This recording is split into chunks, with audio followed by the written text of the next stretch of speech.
Hello, welcome back. Hope the exam treated you well. Alright, here we are, week 11, problem 1. Assume the amplitude. You can go away. Assume the amplitude of the electric field in a plane electromagnetic wave is E1, and the amplitude of magnetic field is B1. The source of the wave is adjusted so that the amplitude of the electric field doubles to become 2E2. Okay, we'll go to that. What happens to the amplitude of the magnetic field in this process?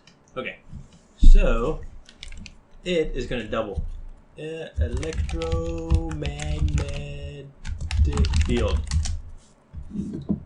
See if we can get a good image here. No. Let's do an EM wave. There we go. That's what I wanted. Alright, so the idea here is that the electromagnetic field and the wave are related. There we go. This is the image I like. That's good. So the electromagnetic field creates the electric field creates the magnetic field, and the magnetic field creates the electric field. As one changes, it's creating the other one. So they are directly related to each other, and if the electric field doubles, then the magnetic field is also going to double.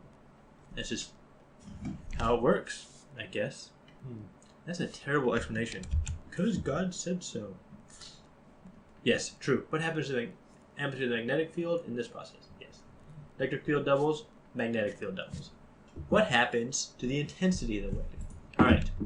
So the intensity is a little bit different. So intensity, let's see. Intensity of an EM wave. Do some images here, see if I can just get the equation. Bam, right here. So we got equations. But this tells us everything in terms of electric field and magnetic field. So this equation right here says the intensity is going to be proportional to electric field squared, or electric field times magnetic field, and there's probably another one here with magnetic field squared. So we're going to do Google, and we're going to do power delivered by a traveling wave. Just wave in general, but traveling works well. I think it's more understandable. So this is the equation I was looking for, right here. Kind of. So Y here I think is amplitude. Yep, so I don't have the amplitude here. Interesting. This is alright, this is what I'm going to go for. So 1/2 omega squared amplitude squared times V. So I don't like to think of things in terms of really intensity. Intensity is just power per square meter. So like when you think of like the intensity of the sun striking down on you, you have to take into effect the fact that it's just, it's just a small square. It's not intensity over the entire, all the power delivered by the sun total. It's just the intensity per square, it's the power per square meter. So this is the equation I like to think of for power, which then means it's also going to be the equation I like to think of in terms for intensity, since intensity is just power per square meter. So for this guy then, what happens to the intensity of the wave?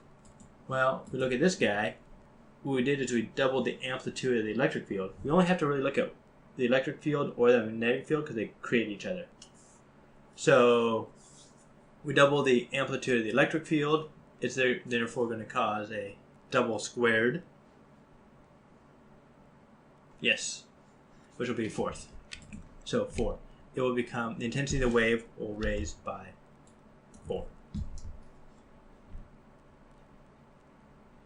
There we go. Okay, hope that helped you out on that one. This one's kind of straightforward. The equation I like to use for this is this guy right here. All right, on to problem 2.